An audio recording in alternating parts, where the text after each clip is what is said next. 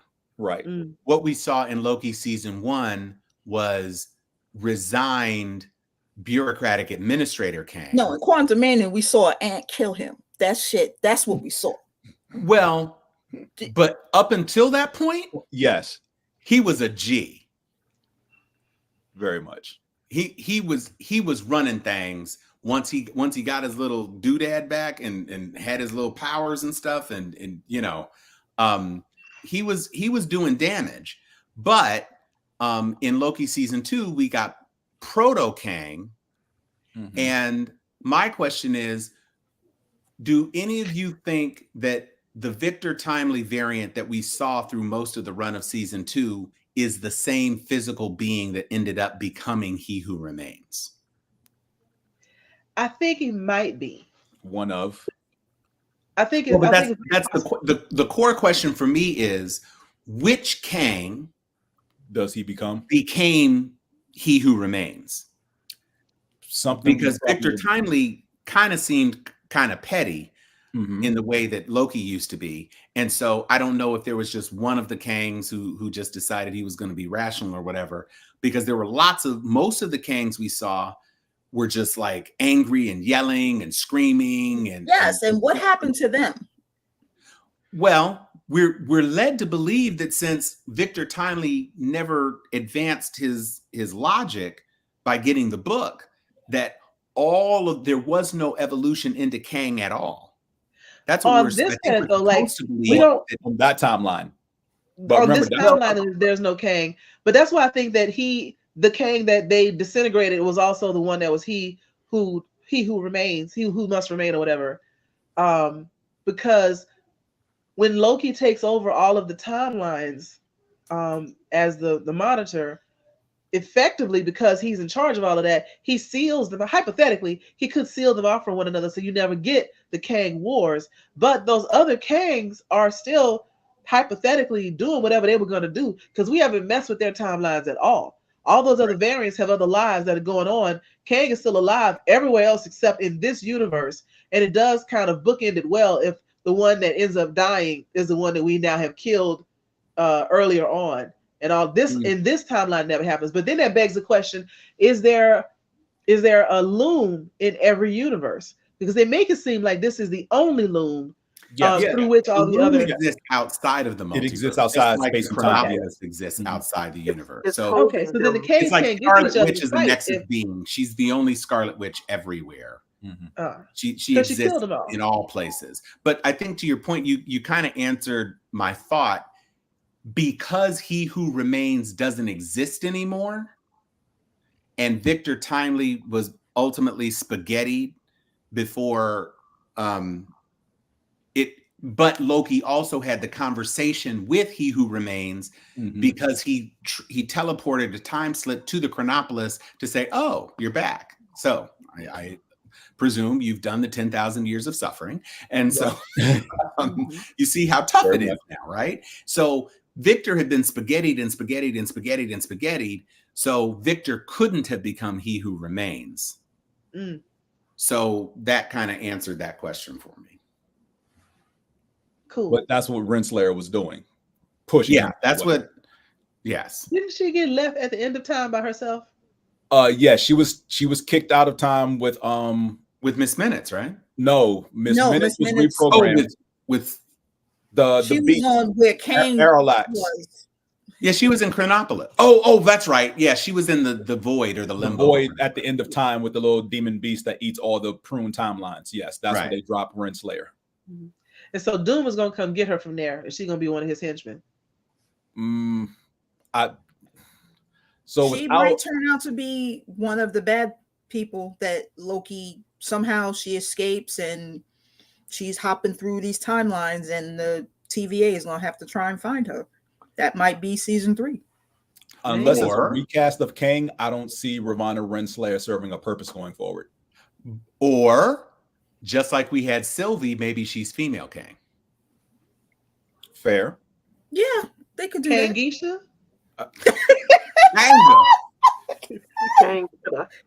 Quenisha? Yeah, that. Shikanga. I see her being evil. I see them she'll pulling be her mad. in. Yeah, she mad. Of course, you said hell have no fury like an AI scoring, but there's a woman who is going to have nothing but time on her hands. A sister. She mad. She mad. And she's going to want to get Miss Minutes too, because Miss Minutes left her. She was her BFF, and she left her. Well, Miss Minutes was the one who basically screwed her over over at every Miss turn. Minutes man, so you know. She was trying to kill that man. It was not enough man for the both of them. I mean, technically, there were infinite variants of that same dude. I don't know what it was about this one variant. They both wanted him, so he was slaying Kang. So we did touch on the Jonathan Majors. And yes, the end of I would definitely say the final 2 episodes did feel like a bunch of reshots were done to pretty much prep just in case. And it was a good thing they did the reshoots because that just in case came to be.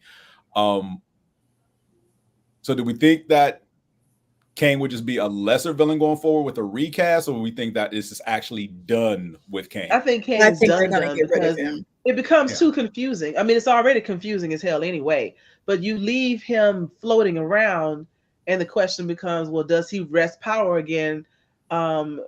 Just leave it. Just leave him. Leave him as a loose end. We never know what happens to the Kang that's in the miniverse down there in the quantum realm or whatever. And the rest of them are just in their universes being mediocre. And there's a new big bad to come forward. I agree with Tom. I think Dr. Doom is a better choice. And also, Dr. Doom has been the villain for a lot of different branches of Marvel characters. Yep. And so since we've already seen that there's a possibility that the X-Men are coming back, that Deadpool's in here. Well, they have to. Fantastic Four is on their way. So he could tie a lot of that together too. They have to, because they are one of the biggest in the Secret Wars. Yeah. You have Professor X. All I know is Kelsey Grammer needs to live for another 10, 15 years.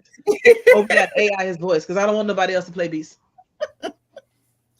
Yeah, is he that old? Yes. He's old. I hope they don't getting up there. He's close change to that 70. timeline. Okay. For Secret Wars, the way that they did in Infinity, and because basically everybody was supposed to have died, and it was the X-Men that brought them back. Right. So they did away with that storyline, but I really want Secret Wars to stick to their Well, storyline. what about the Young Avengers? Like, who's going to be there? Because I see them bringing in younger people. There's even the possibility they could age up T'Challa Jr. and put him in there too. So who do y'all see them developing that at all, or is it just kind of rumors and hits? No, No, I mean they're doing it. They did it at they're the doing end. it at the end of the Marvels. That was a start. Yeah, that's right. Right. Right. And So we've they're also had the clearly building it, introduction. and you have 3 already who have been seen on screen, on the big screen. Well, not the big screen, because I haven't seen Kate Bishop on the big screen, but you've seen 3 of the Young Avengers using powers in the 5. MCU. And then if you count 5, Speed actually. and Wiccan, yeah. Wiccan, that's 5, although technically they're not real yet. And then Yeah, but those if they you were count the Scar, first 2. you could make Scar Scar would be Hulkling, there. even though it was supposed to be a Skrull, and you still have what's her face is Super Skrull with all the powers of the whole MCU, which is another thing that we haven't dealt with. As far as she's now the most powerful Skrull. physical non-god being in the MCU, because she's got all of the powers of everybody. She'd make a great villain. She would, but you know, you've got a lot of loose threads. You've even seen the person who's supposed to be Patriot, but the kid who is supposed to become Iron Lad is a Kang variant. So do you keep Kang, you know, a young Kang, so it's not Jonathan Majors?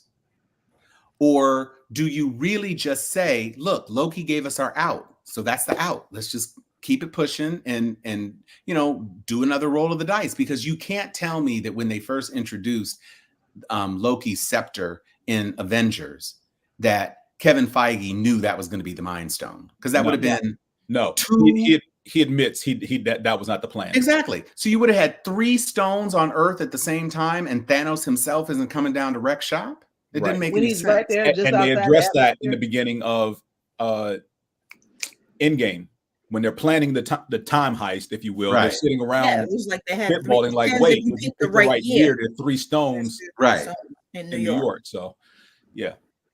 So it's one of those hindsight things. Is like, if we had known then what we know now, we could have done this better. But it is what it is. And, you know, retconning is a thing. They can easily shoehorn something into the past. Captain Marvel, for instance, was basically a retcon of part of the MCU. Right. You know, as far as when that movie takes place, basically 10 years or so before Iron Man. Right. So it's all possibilities. Yeah, the kid's supposed to be Patriot. Unfortunately, that actor gotten some fluff, so he will be recast. Don't nobody remember him? No way, though. Exactly. And Riri Williams is still out there. True. Oh, there you go. So maybe instead of Iron Lad, they'd have Iron Heart. That would be better. So you have an entire roster of Young Avengers out there that Kamala Khan is going out to recruit. So just a matter of time before they decide to put this together, because I feel like the Young Avengers would probably ultimately be the foil for Kang if Kang was still a big bad going forward, because of Iron Lad, and he is basically Kang before he becomes Kang, say 20 years earlier or so, basically the same person. He comes back to stop him, you know, to help them stop himself from getting to that point. So just one of those things that they like you said, Tom, there's a lot of threads out there wide open, and for all the complaints that things aren't closed off and tied up, we kind of don't want them to be, because there's so many more stories to tell. And it gives you options when these other actors go off the deep end, because it was just a matter of time. Exactly. Yeah, they can veer off to the left or to the right and still kind of keep the concept, but just add on to it. And the only people that'll be pissed off is the hardcore, you're not sticking to the story of the comic books. They'll live. They'll survive. We've gone way far away from most of that stuff in the MCU anyway. So I think if the heart of the conflict is maintained, and for MCU audiences, the heart of the conflict is, can we please have the X-Men and Fantastic Four? Yeah. That's all it is. So as long as you get everybody together, and Secret Wars is a great way to do it. They've already hinted that the universe that Monica Rambeau is in right now only has the X-Men as heroes. Right. So that would definitely. I really don't want to see the Fantastic Four. I've been so damaged mentally by the movies, every movie that has been made, that I just want them to stop. If I could just pull the Silver Surfer out and have him and none of them, I would be fine with that. Oh, you But don't it's want not going to be the Silver Surfer. No, I don't. It's going to be Frankie. No. Yeah, they've said that it's going to be Nova instead. And that makes no sense because Frankie is an earthbound person.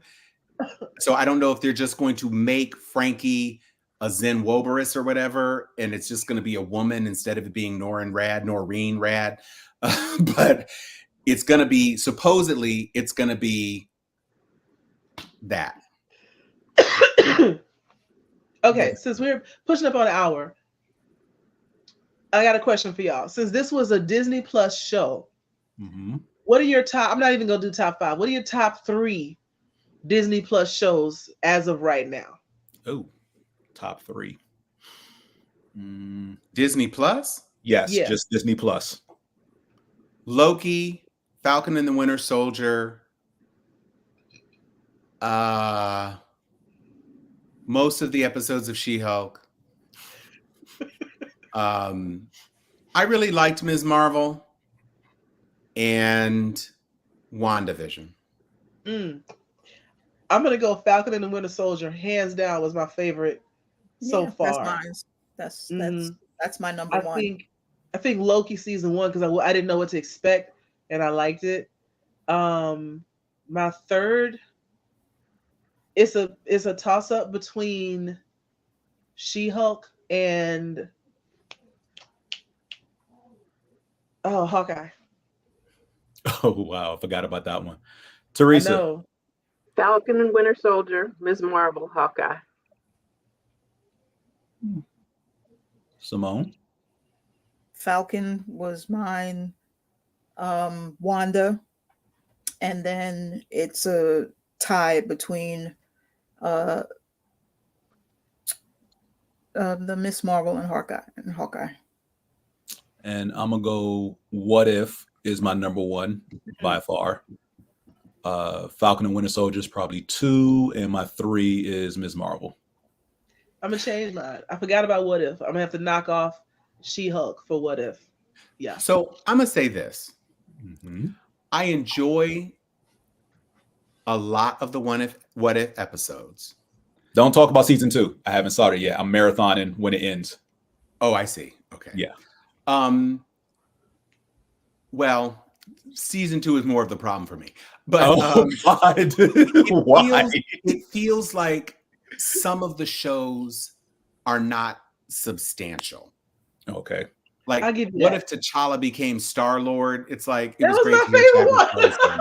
No, it was great to hear Chadwick Boseman. Right. And it was cute the way they did things. But like, yeah, you know, what if Thor went on a party boat and you know, it's like, I was hoping we might see more of some of the classic what ifs that came, like the Sinister Strange episode was cool. Yeah. That was really cool. Yeah. And the Ultron episode was cool. Right. I like the way they pulled it all together at the end too. Right. And that was why they did those that way. Like, you got Party Boat Thor because you got different versions of the characters we saw through the MCU films.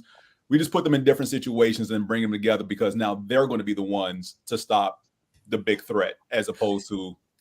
Yeah, I get it. But Thor in all of the what ifs has never not seemed to be Chris Hemsworth Thor, like from the MCU. And this was very much like Jeff Spicoli from Fast Times at Ridgemont High. Wow.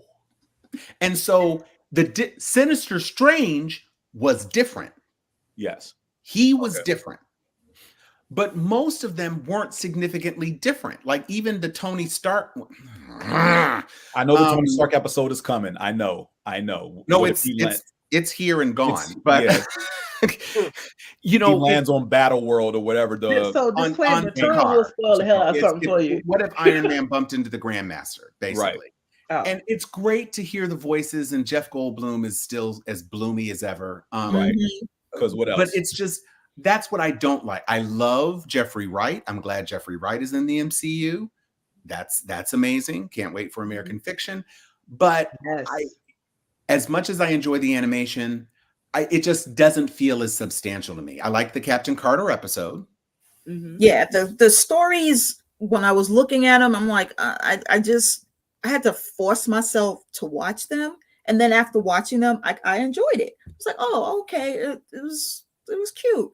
For me, going into the first What If season, my whole thing was leave all canon and all sense behind, because this is just fan fiction nonsense. Like, what if T'Challa was stolen? All of that. I was like, okay, and I didn't think it had any. I thought they were all standalone episodes until they started bringing in that Ultron episode towards the end, and you realize they're all coming back together, and the Watcher is out of his shell or whatever. I thought the way they pulled that together was good. And I thought it made it all a little bit more substantial, because there is they're all in the same timeline. Well, whatever kind of a cohesion to it. But I never expected being watched by this Watcher. I never expected to see any of that on the big screen. So to get Zombie Strange in the Multiverse of Madness and to get Captain Carter, I was like, oh, I see what you did there. I thought it was cute. Not necessary, but cute. It was a good bridge to the idea of the multiverse and what the potential of the multiverse was. Yeah. Well, and I do like the things I appreciated are the things that you appreciated, that we actually got Captain Carter live action because Captain Carter was introduced in What If, and we got Creepy Strange in live action because Creepy Strange had already been initiated in What If. And so that's great. I think that T'Challa is going to be aged during Secret Wars.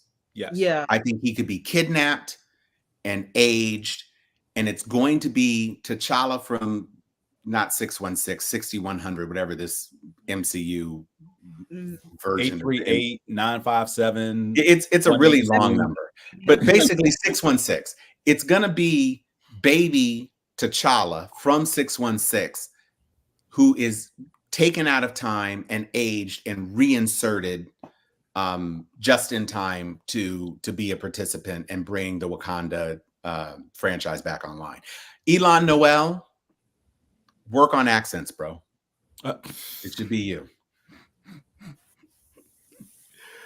So back to Loki season 2. Any major problems? Like, why did they do this? This was a bad move. Yes. We spent an hour talking about all that. I know we didn't. Not this part. Not this question. I mean, you're basically suggesting that this should just go to Simone, but but she hasn't even laced up her gloves yet, so I don't think that's really going to happen. And at this point, I'm like, whatever. Well, we already got Simone. I was trying to be. I mean, Simone, I agree, but the way that Tom presented it, and I was like, okay, you know what? I kind of agree with that. Everything that he said was true, and I came in it with, okay, I didn't like this, I didn't like this, I didn't like this, but instead of doing that, it was I liked how this happened, I liked how this happened, and Obi was just the cherry on the top for me. He made me want to continue to watch it because I enjoyed him and his silliness, and it's, of course you have to do this. What? No. Yes. I thought you were just upset that Jonathan Majors went to your hairdresser for the Victor Timely costume, and you were just like not feeling the competition afro. I'm not with him. You don't like my wig, honey? This is from Kim Becker, who is no longer selling wigs. I'm really upset. You just need to just put the part in it. No, baby. This is it. Yo, for real though, James, that's a good idea for a Dragon Con next year. What? Afro with a part in it and a suit with some suspenders. I'm not doing that. Maybe Somebody's doing it. Somebody's gonna do it, Joy. Of course, somebody's going to do it. Won't be me. Somebody's gonna do it. I mean, hell, they went and they had the damn chair, and I love that. Yes, they did. Yeah, they did have the chair. It was a white woman with a chair around her neck. Yes. Yes. I loved it. Yeah, Joy shared that. And I thank you. Oh gosh. I think she gave out earrings. She's giving out earrings and ribbons and all earrings and ribbons and other things as well. Yeah, she was giving out quite a bit of stuff. All right, so let's put a bow on Loki and we can just spitball for the rest of the MCU out of this. So final thoughts on Loki. Teresa. I don't need a season 3. God damn. Thank you, Teresa. Thank you, my sister. Good I'm good on that. I hope that we see Obi and Mobius and Loki again, but I don't need a season 3. Okay. Simone. Ditto. Okay. Joy. I gotta ride this train. I don't want a Loki season 3. I'd rather see Loki in other things, like pop in, like it's some shit going down, come with me. Right. Sort of thing versus a whole season of this. Tom. I want Loki if. Lord, it took me a second to figure. Yes. What if the Loki years? Yeah. I could see Loki. I mean, because Loki and the Watcher are kind of the same. Yeah, yeah. Right now, yes. So I would love what if Loki and the Watcher? I would love for Loki if there is a Loki season 3. I would love for Loki season 3 to bring me RDJ back. I would love for Loki season 3 to bring Chris Evans back, to maybe bring Quicksilver back, to, maybe tease some X-Men characters to take a peek into Monica Rambeau's universe where she is right now. I could use that because it's going to be way too long. We're not going to see the X-Men as a full X-Men team for a long time. But if you could give me, the episodes are probably 47 minutes long. If you could give me 47 minutes in that universe, just to kind of peek and see what's going on, that would be the best possible use of a Loki season 3 to me. Because what the fans have not been getting is satisfying little chunklets of what is to come. And you only got 6 episodes in a Loki season. If one of the episodes was with the Fantastic Four, if another episode was with the X-Men, if another episode was, Eternals. No, not Blade, maybe, or Blade, or even Black Knight. I would take the Black Knight or Captain Britain and some of the people from Excalibur. Anything like that. If you use Loki season 3 as one-offs for some story, like Wonder Man, why not introduce Wonder Man in Loki? Which we still haven't. That would be the way to me to get fans excited again about the upcoming phases, because I don't sense the excitement. The Marvels was not enough. The Kelsey Grammer and that tease was better than the Eternals entire movie, but it's not enough. And the Marvels has underperformed. And so, oh, wow. Welcome. In conclusion, sorry, I'm late, guys. The show. That's what I want from a Loki season 3, not to follow Loki. Loki's arc, I think, is done, but Loki as the Watcher and teasing these other scenarios and maybe Wunmi and Mobius and them going to see what's going on in these alternate multiverse paths. That would be something that would be worth doing. Okay. Cool. Well, I don't know. What do you think, Furious? But I would definitely be interested to see where season 3 would go with the new role that Loki is in, being that he is, I think Marvel actually calls him now the God of Stories, I think is what his new title is. Yeah, kind of, yeah. And the fact we that could all be saying the same thing, that if he's the god of stories and he's outside of time, and he could peek his head into all these different universes and not only see what's going on, but pull people out if he wants to, because he can. And this, to me, assuming the higher ups at Marvel are disappointed the way a lot of the fans seem to be disappointed, and where some of the more recent Marvel productions is the direction that they're going in, Loki could be the one to come in and just reset the Marvel universe. Because, we know with Secret Wars and a couple of other Marvel projects that, I don't know, maybe Iron Man isn't really Iron Man. Maybe he's a Skrull. Who knows? They better not do that. Well, the roadie we've been following apparently for like the last 4 or 5 films has been a Skrull. Exactly. And you know why nobody cared? Because it's not Mr. Maine. No, not that. It's just that Rhodey was always a side character. Robert Downey Jr. held the entire MCU together, and his sacrifice was real. And Feige has said he's not going to undo the sacrifice. No. You might see a cameo, but you're not seeing Robert Downey Jr. as the mainstream Iron Man ever again. And that makes sense, even though in the comic books, nobody ever dies. And that isn't at all how the Infinity War or the Infinity Gauntlet saga played out. You could have killed Nebula. I gotta go, y'all. So Furious, since you're in, I'm gonna pop out. I'm in a house full of people I'm supposed to be visiting with, so I'm going to go talk to people. Go visit. Tell them we say hey. See you later, Joy. Joy. Tom, the one thing I will say to that though is, just because Kevin Feige says it doesn't mean I believe it. Because in the Infinity War trailer, we saw Hulk running alongside everyone else as they went off to go fight. Right, and it didn't appear. And we didn't see it. So is this smoke and mirrors to get him? Is it smoke and mirrors? Or is he actually telling the truth? Who knows? But there was rumor that Tom Cruise at one point was on the plate to be Iron Man. That's not rumor. That was fact. They were actually looking at Tom Cruise. And where I was going was, what if in an alternate universe we actually do get Tom Cruise as Iron Man? No. Oh no. I don't want it. I'm just saying. I don't even want that as a what if. Absolutely not. Look, the Flash already butchered that by actually giving us Nicolas Cage as Superman. Nobody asked for that, and they gave it to us anyway. I don't need Marvel following suit. I actually don't bring that vomit test into the conversation. I will just say that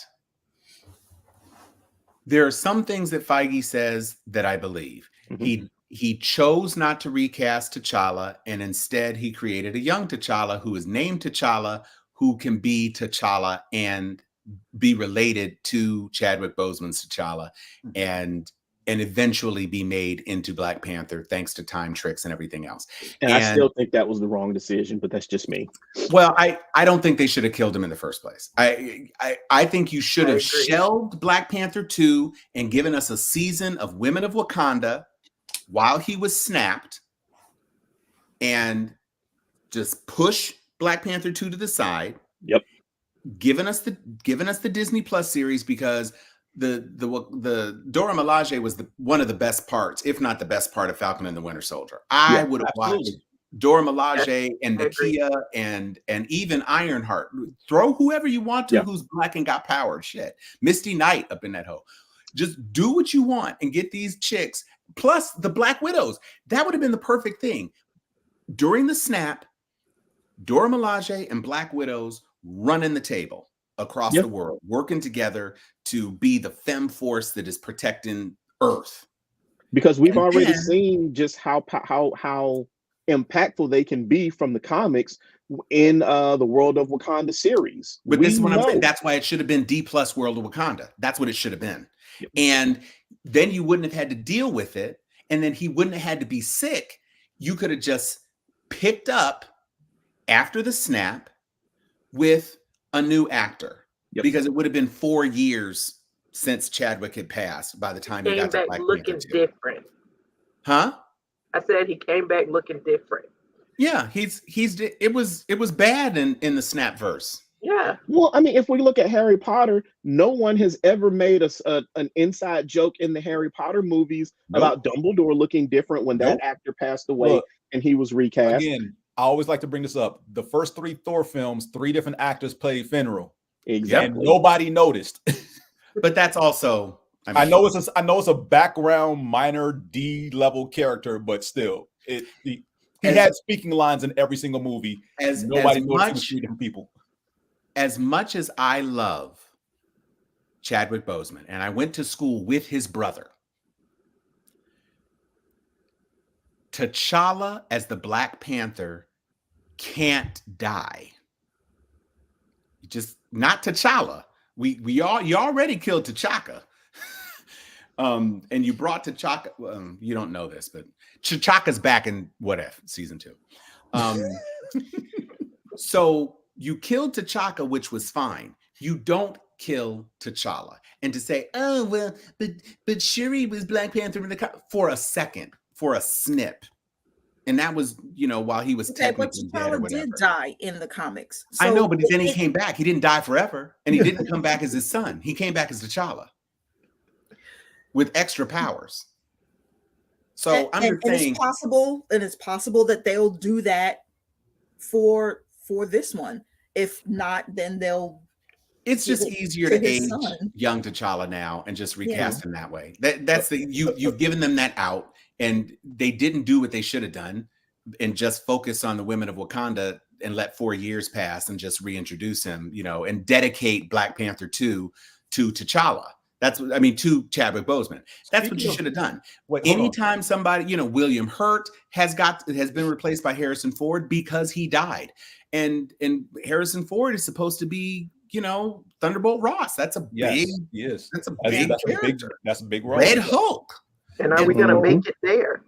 Sometimes it happens. It was tragic, and Chadwick was great. But Chadwick is not the only person who can do an African accent and jump around in a catsuit. He's just not. Yeah. Michael B. Jordan did the same thing with no accent, but.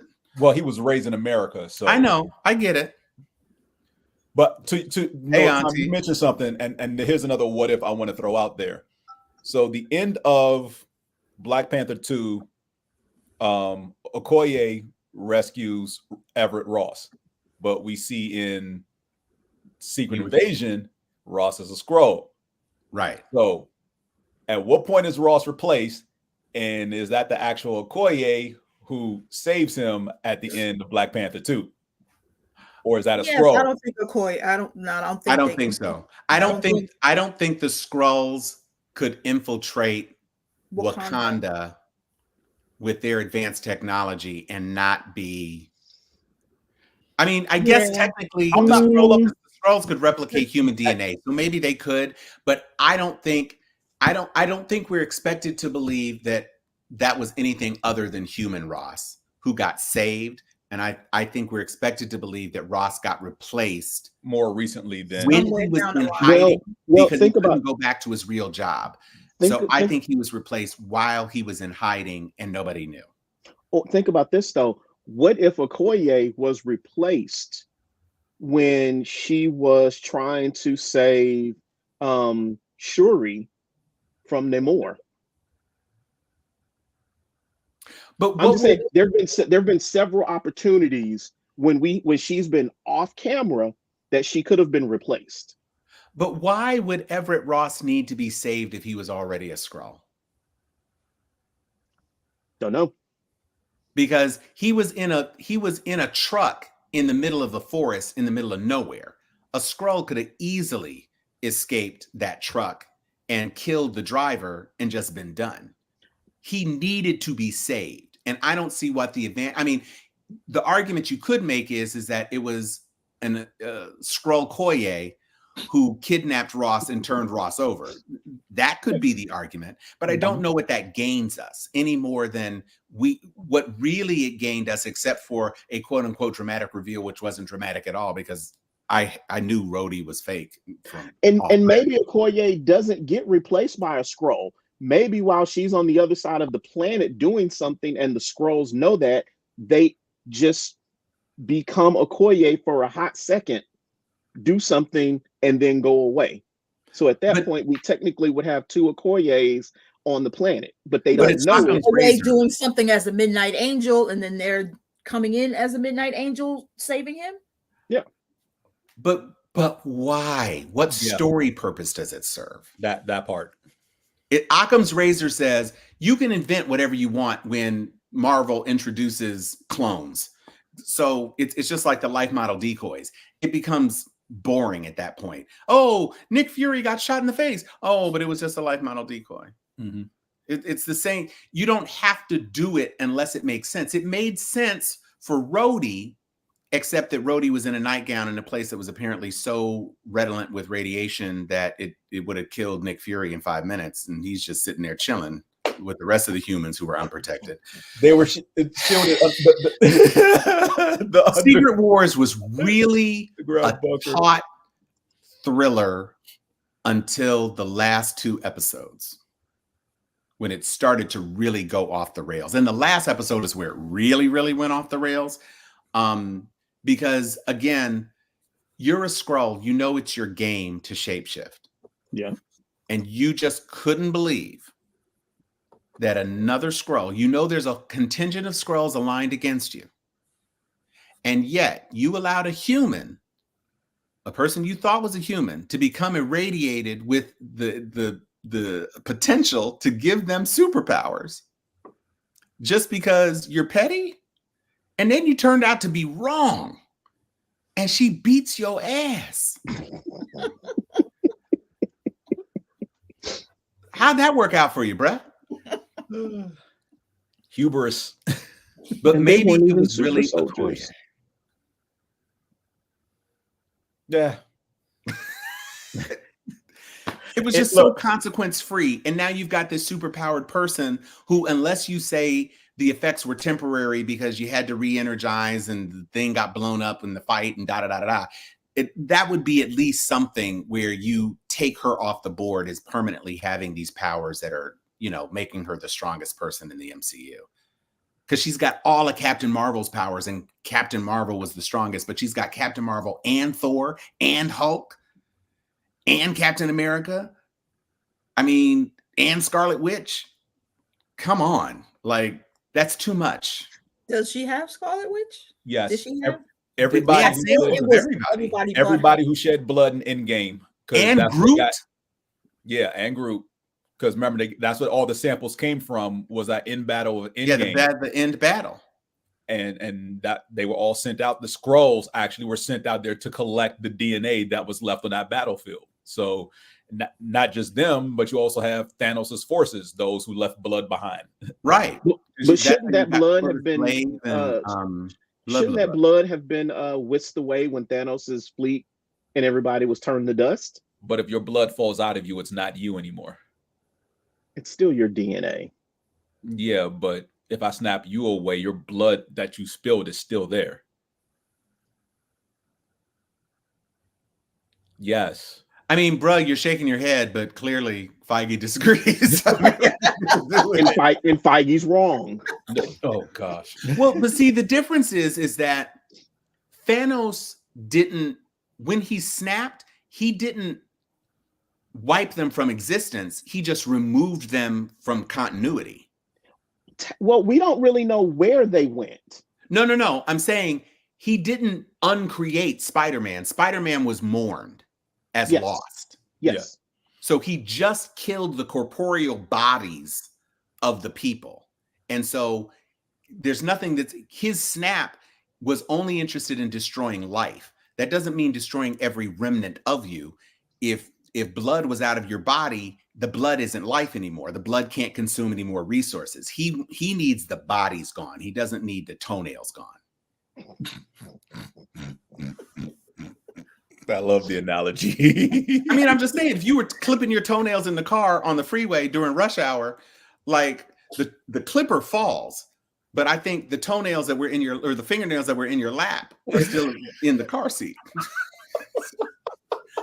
Unless like that one little piece was still on the finger and that one gets dusted because it's still touching you. Okay. That's all I'm saying. Oh man. All right. So as we turn the calendar to 2024, we got Echo, which is the last of the short series coming out. Look, I'm happy that Echo is finally coming out. Trailer looks wonderful. I'm looking forward to it. I can't speak for anybody else. But again, it's the last of the short series because the new direction of all the shows is that there will be no more 6-episode series. We're going to get full on, at minimum, I think they said 8 to 10 episode series going forward, at minimum. So nothing short because the 6-episode thing. The reason I didn't like it, it felt like they were trying to take a 2-hour movie and stretch it as much as possible, if that makes any sense. And for those who watch anime, it's kind of like you make a movie, but then you want that movie to be canon. So you take 90 minutes and you stretch it out into 12 to 13 episodes to make it a complete arc and fill in 2 episodes before you die because you walk in the corpses and you're and that's what the 6-episode thing, series feel like they're trying to shoehorn. Some of them did feel kind of shoehorned into the greater scheme of what this last phase was trying to do, whatever it was trying to do. As much as I enjoyed Moon Knight, it still felt out of place. Oh, I forgot about Moon Knight. It just wasn't connected. Right. I liked Hawkeye, but it felt like it could have been a 1-hour special. Honestly, it dragged some episodes. That's how I felt about Eternals. It wasn't connected, but it was also in the future too. It was. That's why I couldn't rock with Hawkeye. And anybody who says they wouldn't rather just see a Kingpin miniseries as opposed to Echo is a damn lie. I could watch Vincent D'Onofrio smash people's heads into car doors. Oh my God, he is so amazing. Week. I love him. And when he beat the hell out of that dude just with his fist, I mean, I'm good with that. I would happily watch Kingpin, and you could just introduce Daredevil in the last episode. I wouldn't care. I'd be happy watching Kingpin as a villain. Want to see that in Echo. But I'm sorry. I'm just. We already have Taskmaster. I'm just not interested in her. Thing is that she's deaf and she has a leg gone. Okay, great. That's fine. But there's minor characters and there's minor characters who are side characters in a minor characters miniseries. Damn. Looking at you, Hawkeye. No. No, you just don't need that. I'm sorry. Every time you put it that way, all I can think about is when he was guest host on Saturday Night Live and they were mocking the Avengers movie. It's like, Hawkeye, do whatever you do. I can't. I'm out of arrows. And Hulk picks him up and swings him around like a rag doll. Exactly. Marvel had that one experience with Guardians of the Galaxy that became a hit. And they said, oh, we can throw anybody on screen. And they'll like us because we're Marvel. Except that proved not to be true. And I am one of the people who didn't think Black Widow was a bad movie at all. I enjoyed Black Widow. But nobody needed to see Black Widow after she was a Soul Stone.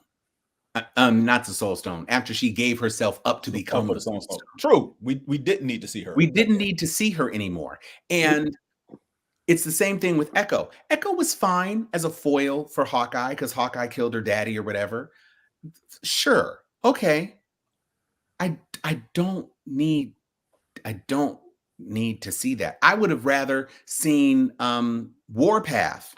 If you wanted an indigenous character, I'd rather see Warpath to open a door to Daredevil killed her father. Than to give me and I really don't want to see Warpath. That's the point. I don't want to see Warpath. Warpath isn't particularly incredible. But if you're gonna give me something that bridges to something that I care about. And we don't know what Daredevil Reborn is going to be yet. No, we don't, because it's whatever it's supposed to be, it's been shelved indefinitely at this point.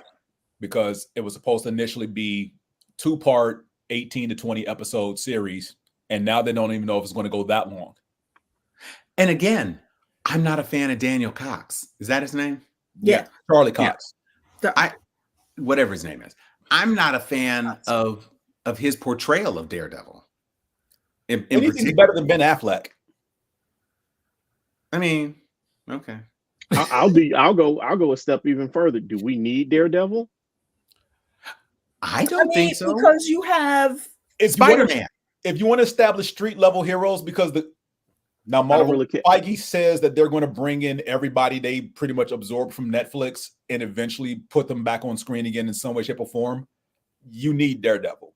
If you want to create that street level team, you need Cage before you need Daredevil. I would definitely prefer Luke Cage before we get Daredevil. But when it comes to street level teams, I'd rather see Agents of S.H.I.E.L.D. They went so far off the rails with Agents of S.H.I.E.L.D. in the last 2-3 seasons. I liked how they pulled in the Agents of S.H.I.E.L.D. and then they linked it to the movies. Yeah, but that was a TV show doing that. Feige and the brain trust over the MCU, they still don't acknowledge Agents of S.H.I.E.L.D.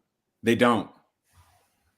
Coulson died in Avengers, period, full stop. And so Feige's never going to open that door. And honestly, I think it was the last season where it was basically Agents of S.H.I.E.L.D., we in space. And I couldn't rock with that. Because they jumped. Discovery did the time jump a lot better. I mean, Star Trek especially is time jumps. So right. And look, the Netflix series, well, I won't even say the Netflix series. Daredevil and Luke Cage were awesome.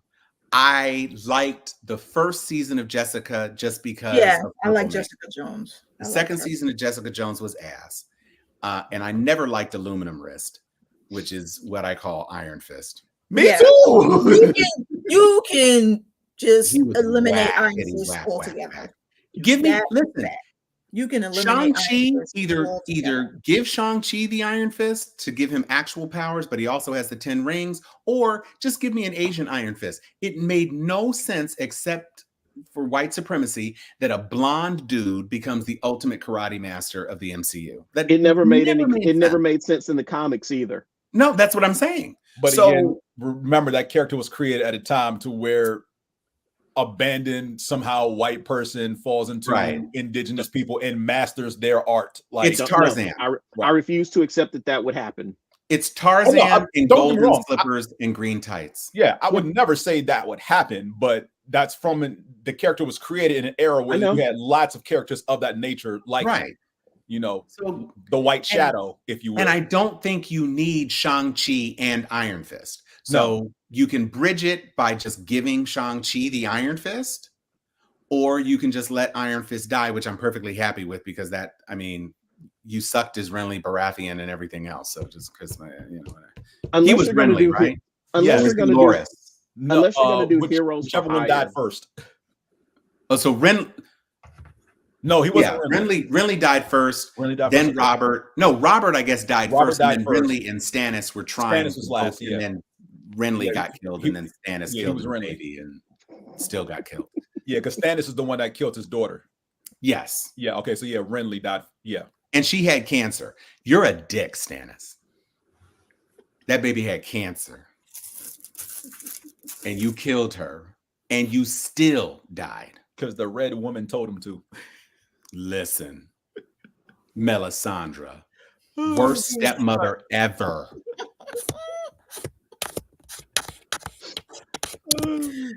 Well, I don't know what's up with Feige personally.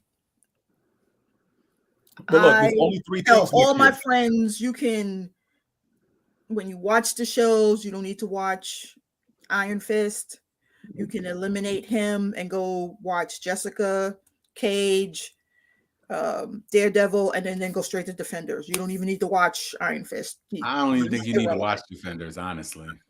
Defenders that was another one that was trash that just didn't fit into any sort of continuity at all. It didn't. They're coming together, and then the coming together made no sense. No, and that's not the Defenders. It's not. Hello, you've got Steven. If Feige, well, it wasn't Feige at that point. It wasn't Feige. That was on Netflix. You had no Valkyrie, you had no Gargoyle, you had no Doctor Strange, you had no Hulk. That's Defenders. Not that, but they were not all. No, it flipped. But even Silver Surfer was a Defender at one point. I'm just saying, Jessica Jones was a Defender at one point. It's just they jumped back and forth between it, but they took. It was goofy for that show. for the characters they chose, I get why they did that, because there was a comic book run at the time where the Defenders were those 4 characters only. Simultaneously, when those shows were on Netflix, it was an action series. I get it. You needed a group name. Yeah. And so you had it worked because it was currently used it. Yeah, the run was currently that squad in comics at the time. So I mean, they just ran with it. I would love to see what Feige does with it if they go back to expanding, because again, Daredevil is the only thing confirmed coming over from that. Right. With a few actors from his show. The other 3 mum's the word as far as any of those characters making any appearance whatsoever. Yeah. So just do. I mean, Mike Coulter has been great in Evil, but Evil has been on hiatus. So just bring Mike back. I don't let Jessica go. I don't care. Or bring Patsy. What about Jessica Misty Knight? Oh yeah, bring Misty Knight. Sorry, damn sure. I'm fine. Oh, make Colleen Wing Iron Fist. There we go. Problem solved. Colleen Wing is Iron Fist. He did have Iron Fist powers at All the end. Rise is done. Mike Coulter. You get what's her name? Rosario Dawson doing Ahsoka and Night Nurse. And if you make Colleen Wing Iron Fist, perfect. then you could still have Heroes for Hire. Yep. You could do, because I'd watch Mike Coulter in whoever the actor was who played Colleen Wing. I can't remember her name, but I would watch that show. Yeah. And you get the gender balance that we're looking for these days. So that's who you scavenge. You got to keep Daredevil, because Daredevil brings you Kingpin and all that sort of stuff. And he wasn't horrible. He just, I don't think you need Daredevil when you have Spider-Man, honestly, because they're too similar. Yeah, we don't know what the deal is. Well, no, let me phrase that. We know what the deal is with Spider-Man. Sony's being assholes. Right. And if they want to continue pumping out films in the Spider-Man universe without Spider-Man, so be it. I will never spend my money on it. Listen. You cannot believe that 50 Shades of Madam Web and Craven are going to be enough to hang franchises on. Oh, Sony believes it. Can't believe that. Oh, they're still trying to push through with the Sinister Six film, because if you wasted your life watching Morbius to the end, you saw. You got Vulture. Yeah, Vulture. He meets with Vulture at the end, and it's Michael Keaton's Vulture from Sony's Spider-Man movie. So yeah, they're still hell bent on doing that nonsense. Yeah, it's really, really dumb, especially since the whole appetite for superhero films is waning. If I were Feige, I would wipe the slate clean, do some one-offs like Werewolf at Night to introduce every character that you're interested in getting into Secret Wars, and pick things up with a big event film with lots of buildup and anticipation, with no fault missteps and big expensive productions that don't earn back their spend. Just give me some smaller things, set some things up, Loki season 3, giving us hints, and come back in 2026 with Secret Wars. And just... I haven't watched Werewolf at Night. I haven't done that one. Yeah, Werewolf at Night was pretty good. It was good. And you get Man-Thing, which is nothing wrong with that. Look, I think this is a good year for Marvel to take a break. They only have 3 properties coming out. It's Deadpool 3, Echo, and one other TV show towards the end of the year. I forget which one it is. Oh, they don't have any other features besides Deadpool 3? Nope. Oh, that's great, because Deadpool Deadpool's going to be great. Everything got pushed back because of the strikes. Oh, okay. Well, Everything that's got good. pushed back because of strikes. Because Deadpool should be a hit, because you got Wolverine in it, and all those movies are always amazing, and so that's good. Echo is going to be a blip. Nobody's going to care, and as long as Marvel doesn't come in and enforce a PG-13. No. They've already said no. They're letting Ryan Reynolds and his team over Deadpool continue to do what they do with Deadpool. Okay, cool. Yeah, they're letting Ryan do his thing. So multiple F-bombs, decapitations, disembowelments, whatever. I can't remember what the third project is, but it's not a feature. I know it's a TV show going to Disney Plus, and it's after Deadpool 3 comes out. So I don't know. I know it has a slot for late summer, early fall, but I don't remember what was put in that slot. That's definitely the best idea. And let people fall in love with it again and drop something in there that is undeniable. Because what you want, Avengers was the first $1 billion movie in the MCU. Yes. So you want an event film. You don't want to just make films just to make them. True, but you also need the build up to that. And remember, there were 5 movies that build up to the Avengers. Right. But not all in one year. No. It's got to take time. It's got to take time. You take the time. And the audience needs to be patient. Like, you can't, and because look, as great as Infinity War and Endgame were, every film afterwards is not going to be on that level. You're basically starting over because your big bad for that arc is no more. So I don't think asking the audience to be patient is realistic anymore. It never was. I mean, I will say this: for the first 3 phases, the only people who were really impatient were the comic book fans. The general audience was like, "This is great."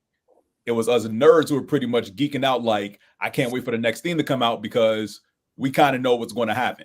But after you were getting 2 or 3 films a year consistently. True. So it wasn't like you had to wait. You had next chapters coming like fast on each other's heels through Endgame. Mm-hmm. You basically had at least 2 Marvel films a year. And that was a lot. And then you had Netflix come into it. You had Agents of S.H.I.E.L.D. that was on TV. You could get touches and tastes. Where they really fumbled was we needed to know after Endgame, you needed to know where you were going.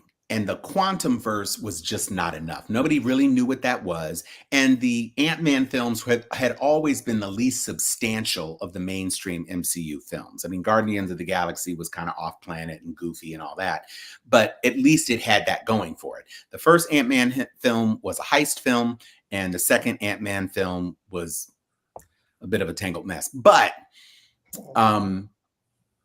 you didn't have a map to say, this is where we're going, and you fumbled so badly. That part right there, you only have to continue forward. They had no map after Endgame. No, whatever Feige and the Brain Trust was to put out there, this is our plan after. No, you had a plan up to Endgame, and then nothing. And yes, it does feel like, now granted, there were characters you wanted to put out there, and they couldn't be fit in before Endgame, so you decided to do it post Endgame. And you're making those movies, congratulations. But like you said, they don't tie into anything grand scheme. These are all intro films. Like, hey, here are the Eternals. Here's a new team that you can worry about. Here's Shang-Chi. Here's a new character to think about. You know, and whatever else they put out there. Like I said, the Black Widow film, enjoy it or not, I still feel it was unnecessary. No, it wasn't necessary. It wasn't. But like I said, it's going to be a slow year. Yeah, they have it's Deadpool 3, Kraven the Hunter, and Agatha. No, Kraven the Hunter. Kraven is Sony. MCU. That's Sony. But Agatha, whatever the Agatha show is going to be called. So I guess that's the second show to Disney Plus. Yeah, Agatha all along. No. And no one really Diaries, season 1. Who Diaries? Darkhold Diaries, season 1. Oh, that's what it's going to be called? Is that what Agatha's show is called? Yeah. Okay, so because wasn't it like Coven of Kookiness or something? It was Coven of Witches. It was. Yeah, I love her as an actor. Right. I don't need to see an entire Agatha, unless she's doing something directly dealing with Scarlet Witch stuff. Now, if the entirety of the show is her breaking out of Scarlet Witch's hex, okay. No. That can be a flashback. Yeah. No, she needs to. I mean, again, Agatha Harkness was tied to Scarlet Witch, and she was also tied to the Fantastic Four. So how she became Agatha is what we're gonna have. But we already kind of saw that. We saw that showed us in that WandaVision. in WandaVision. She sucked all the power out of the other witches, and just kept building her power through the centuries until she met up with Wanda. Right, until she battled with Wanda. So I just Darkhold Diaries at least makes a little more sense if you're going to try to do something that's like a mystical X-Files, I guess, and you can follow Shaitan and you know, and that sort of thing, maybe, I guess. But do that in 6 episodes and I'm out, because honestly, I just don't.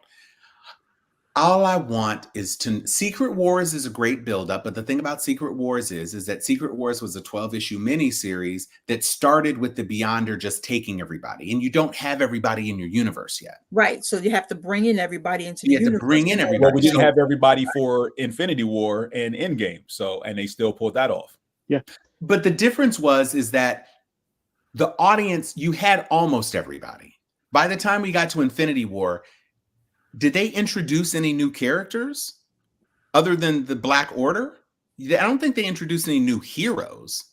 No, they didn't bring in everybody for Infinity Wars. They brought in enough people of each show led up to the Infinity Wars. So that's how they did it. And then Endgame was you didn't get everybody until the end. So the difference in what we have now is that if you clear the decks, if you do Deadpool and then you say, guys, we've got to get an X-Men movie in 2025, you could get an X-Men movie in 2025.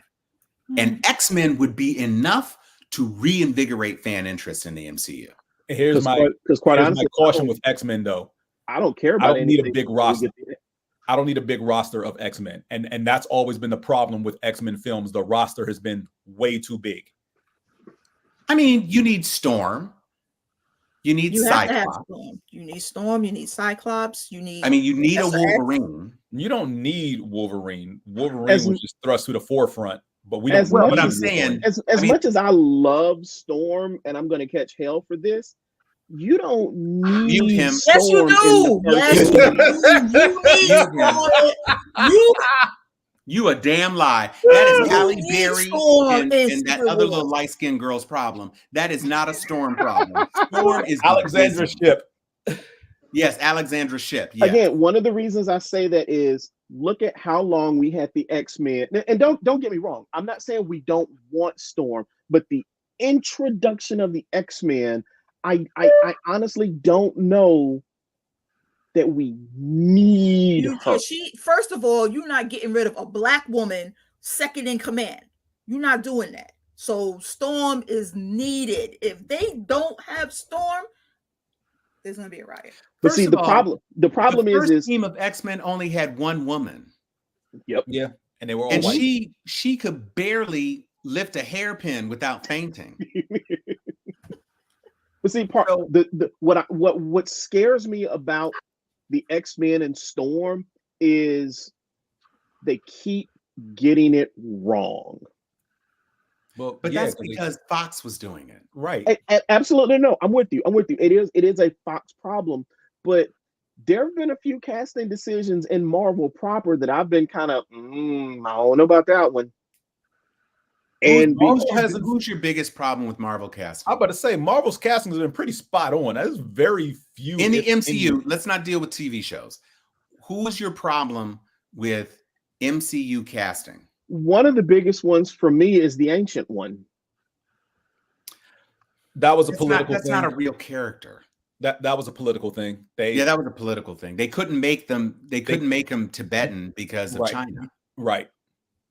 They just couldn't do it. That was a business decision. Mm-hmm. That would have cost them $350 million. Right. Now, I don't know that they needed to make it a woman, but I also didn't care. Because the Ancient One wasn't somebody that was important enough for me to care about. Fair. And I don't know. I when I look at Scarlett Johansson as the Black Widow, and I'm like, She never did the accent. They should have picked somebody who could do an accent. But guess what? Yeah, she never came across like Scarlett Johansson as Black Widow. Really? I like it. I mean, she kicked ass. I don't think Black Widow was an essential part of the Avengers lineup. You definitely could have used a different female character. Well, initially it was supposed to be Ant-Man and the Wasp, but they could never get those films off the drawing board before Avengers came out, which is why. Yeah, Janet Van Dyne or I guess Hope, whatever, would have made a lot more sense. But I did like the fact that they brought Hank and Janet in as heroes from the past who got introduced in the future continuity. I mean, in modern day continuity. I thought that was a fine compromise. I just don't think, listen, all of us enjoyed the phase 1 and phase 2 and phase 3 films by and large. They didn't really have any huge disasters, even if all of them weren't as profitable as they ultimately did. Thor: The Dark World. Okay, yeah. And Iron Man 3. Yeah, Thor: The Dark World was trash. But Iron Man 3 was trash. But you went with it because they weren't so horrible that it derailed your enjoyment of what you knew was to come. True. That's fair. There have been too many missteps since Endgame to maintain interest and the you had COVID and everything else. And I don't know if I agree with that. I think the expectations of the audience were too high for everything. You don't think there have been too many missteps? No, honestly, I don't. I think the audience expectations were way too high. I do believe that, because one of the biggest complaints. So the first, 3 films after Endgame was Spider-Man: No Way Home, Eternals, and Shang-Chi, if I'm not mistaken. Those are the first 3. I thought Black Widow came out. Black Widow was after that, because Black Widow was during the pandemic. Oh, right. So the first 3 are Spider-Man: No Way Home, Eternals, Shang-Chi are the first 3 films after Endgame. And the audience reaction to basically 2 of those 3 films was pretty much, it wasn't Endgame. And that's pretty much the only thing I got from people who didn't like those films. That was the only thing they could say to me. You can't put that solely on the audience, though. That's not 100% on the audience, because up until leading up until Endgame, except for, again, we just said Thor: The Dark World and Iron Man 3, with every MCU film that got released, they kept giving us bigger and better. Then they get to Endgame and they blow their load. Yeah, which means you got to start over. No, which to me means your next film after. Just quickly, Spider-Man: Far From Home was the last film of phase 3. It was the first film after Endgame and the last film of phase 3, because it was the Tony Stark is dead and dealing with Peter Parker dealing with Tony's death. So phase 4 technically picked up with, hold on. Should be Spider-Man: No Way Home. No, Spider-Man: No Way Home. No, Black Widow was the first film of phase 4. Then you had Shang-Chi. Then you had Eternals. Then you had Spider-Man: No Way Home. Sorry. Then you had Multiverse, Love and Thunder, and Wakanda Forever. And so to me, you start off phase 4 with an unnecessary film. Yes. You segue into a character introduction film, which is disconnected to everything. Then you get into Eternals, which nobody asked for. It was just confusing. Then you get into and what was the point of Eternals? Which No Way Home is fine. There was no point. It was just a movie. And don't get me wrong, I'm one of the few people who I enjoyed Eternals. But Eternals does not serve a purpose. It doesn't in the larger storytelling universe. It was just a movie that they decided to make, and they just threw it in there. Yeah, because they were on Earth for 5,000 years and didn't even attempt to intervene with Thanos. And Arishem, or whoever the Celestial was that they were praying to, didn't recognize that Thanos was a threat, and directed his robot minions to go tear through the Black Order and the Chitauri forces to make sure Thanos didn't get what he wanted. Right. I mean, it made no sense. It just didn't make any sense. And we still have old boy poking out of the exactly. Yeah. Tiamat is a whole ass continent which nobody has seen. Luther made an island the size of Manhattan off the shore of Metropolis, and everybody knew what was going on. And that was dirt and rocks and kryptonite, and you get a whole in the middle of the ocean, 8th continent, in the Indian Ocean, off the shore. Ask people how many continents we have and name them. I bet you they can't do that. So it doesn't matter. You know when a new Disneyland launches. You got a whole ass continent growing out the damn thing, made of adamantium, and don't nobody know it. Shit. Stark And Industries again, would have been on, or Stain Industries or Hammer Industries would have been on that bitch 2 minutes later. Somebody. It doesn't make any sense. Okay, so that was phase 4. So now, again, James, I still say you can't put this solely on the audience. I'm putting it solely on the audience. Marvel didn't. Again, they didn't plan. They didn't plan for anything after Endgame. They didn't. Okay, so Brave New World apparently is the last. They didn't plan for the pandemic. Phase 5. Well, that's too. That they didn't plan for the pandemic. Because you had all the D+ shows. That's the thing. They should have taken a breather after Far From Home. You should have concentrated on some Snap series on D+, give the audience a break. If you wanted to introduce a concept like the Eternals would have made much more sense over 6 episodes where you could have teased out who they, well, no, I'm not saying I wanted that. I'm just saying that you could have given people an opportunity to tell you why the Eternals as a TV show wouldn't work. And it's called The Inhumans. Okay, I knew you were going to do that. But you know what? The Inhumans was, the less said, the better. They didn't have a budget. They didn't. They had a budget. It was nothing. But that's what I'm saying. They didn't have a budget to do what Medusa had a page boy for most of that damn show. That was her whole raison d'etre. Mm-hmm. And she could never use her powers because it was too expensive to do. Yeah, they got lazy early. Because episode 1 she lost her hair. Listen, Gorgon with them feet looking like he was a bad Tim Curry from Legend. Not Legend. Oh God. It was not. Okay. It was not the business. And so if they had understood that they were going to get, you just had the biggest emotional death. You close out the death with Far From Home. And then you say, it should have been the Snap generation. It should have been Falcon and the Winter Soldier.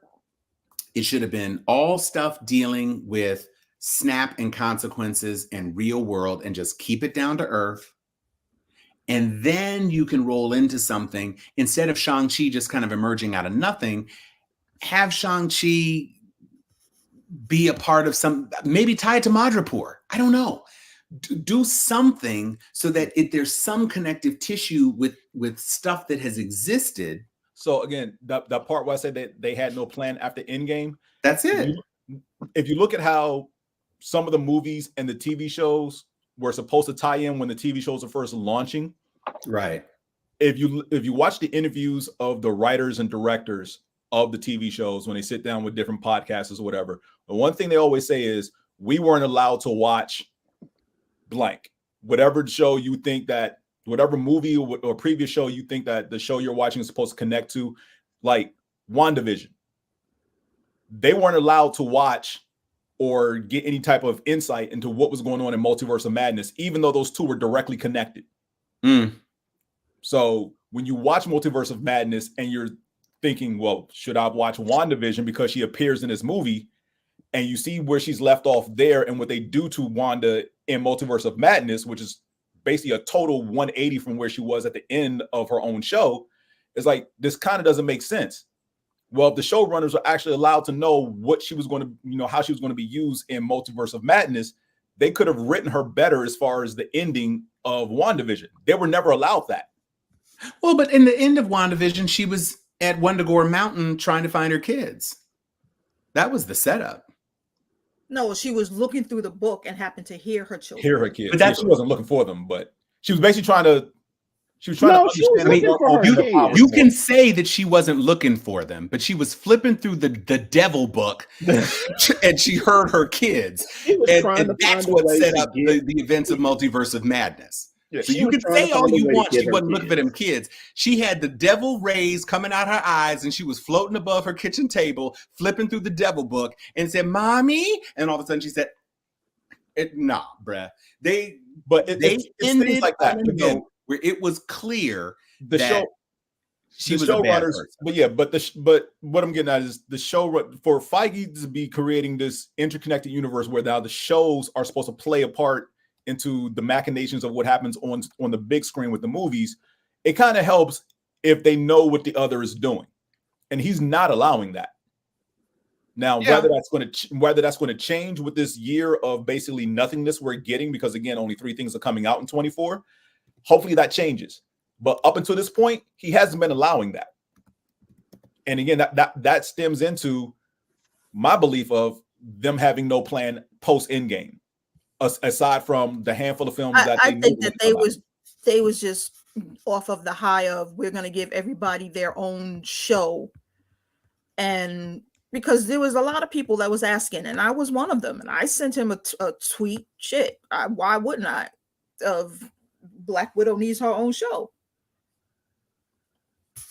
So I think they was just giving everybody their own show, and truly a lot of things happened. The pandemic happened, that pushed things back, and then we had the strike.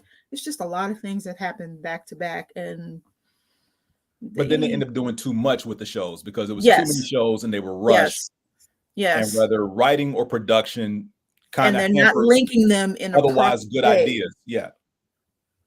The way that they started with Iron Man and started linking them all together. Well, that's a problem. Iron Man was a half-finished script, and they basically got halfway through filming and winged the second half of the movie.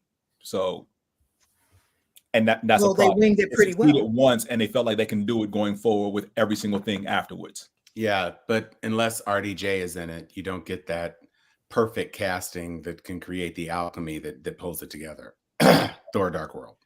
All right. Well, we are running long, so I'm going to shut this down until our next get together, which I don't know if it's going to be Aquaman 2, or maybe we'll do What If, or maybe we'll do The Color Purple. Who knows? But final word. A new name next year. We will have a new name in 24. So that much will encompass more than just Marvel and DC. And Lord knows DC needs to do something in 24 because. And you're welcome to come back, Tom. Well, thank you. Absolutely. Yeah, I just need Black Adam 2 from DC. I know they don't want to do it, but I'm sorry. James Gunn, this ain't it. What happened with DC? Well, he said they're dropping The Rock as Black Adam. That was of course. Remember when Black Adam came out, Rock had a plan to take over the DC universe and center everything on Black Adam and Superman. That was his plan. Right. I mean, people liked Henry Cavill. I mean, most people center the DC universe on Superman already. So was that really that bad of an idea? No, but to center it on Black Adam and Superman. But here's the thing. I don't necessarily think that was a bad idea. It wasn't a bad idea. Now, The Rock as Black Adam was a bad idea. Okay, now here we go with this Black we can't keep running the show because that's a whole separate argument. It is. A D-list villain for a C-list hero. I'm sorry, I can't get with that. That's what Black Adam is. Black Adam was a badass in that movie. And he was as impressive as Zod. He is still a D-list villain for a C-list hero. You think Superman is a C-list hero? Captain Marvel or Shazam. Oh, Captain Marvel is an S-list hero. But that's who Black Adam is the main antagonist for. Well, classically, but when he stepped into his own and Kahndaq and having the Black Marvel family and all that other sort of stuff, I think he kind of outgrew that. Yeah. I think he outgrew it really when he was first introduced as a Captain Marvel foil, because he was always a more interesting character than Captain Marvel. But I mean, who isn't? But here we are. Superman isn't. Sorry, Zach Levi. Superman isn't. Oh God, save it for next year. I'm sorry, James. You know how I feel about Superman. Oh Lord, tying this up because it is getting late and some of us need to go to bed. Happy New Year, everyone! Enjoy Happy New Year, Happy New Year, the rest guys. of your week. Happy New Year to all of you. Wish you all well, health, and happiness going forward, and look forward to see you all on the next show, whatever that may be. So, deuces for Moana Nui After Dark. Good night.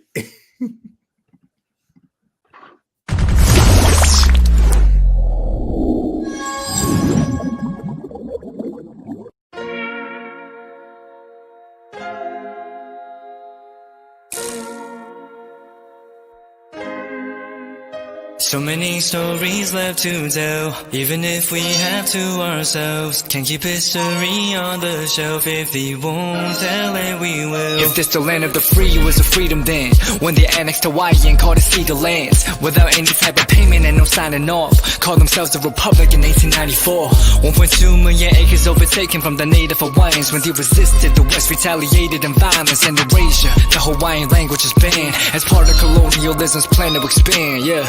Stuck between a rock and a hard place. Multiple bombings of Kaho'olawe. As a part of their ongoing war with Asia. Used it as a place for target practice. No consent or compensation. Colonizers call for annexation.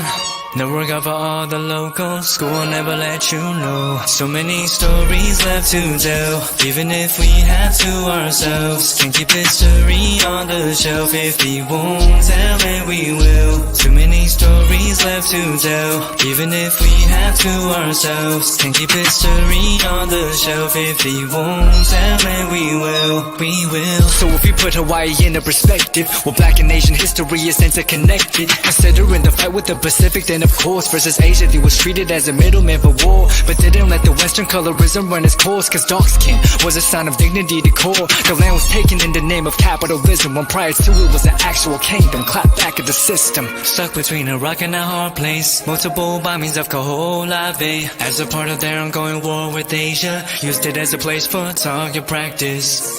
No consent or compensation. Colonizers call for annexation. No regard for all the locals. School will never let you know. So many stories left to tell, even if we have to ourselves. Can't keep history on the shelf. If we won't tell it, we will. Too many stories left to tell, even if we have to ourselves. Can't keep history on the shelf. If we won't tell it, we will. So many stories left to tell, even if we have to ourselves. Can't keep history on the shelf. If we won't tell it, we will. Too many stories left to tell, even if we have to ourselves. Can't keep history on the shelf. If we won't tell it, we will. We will.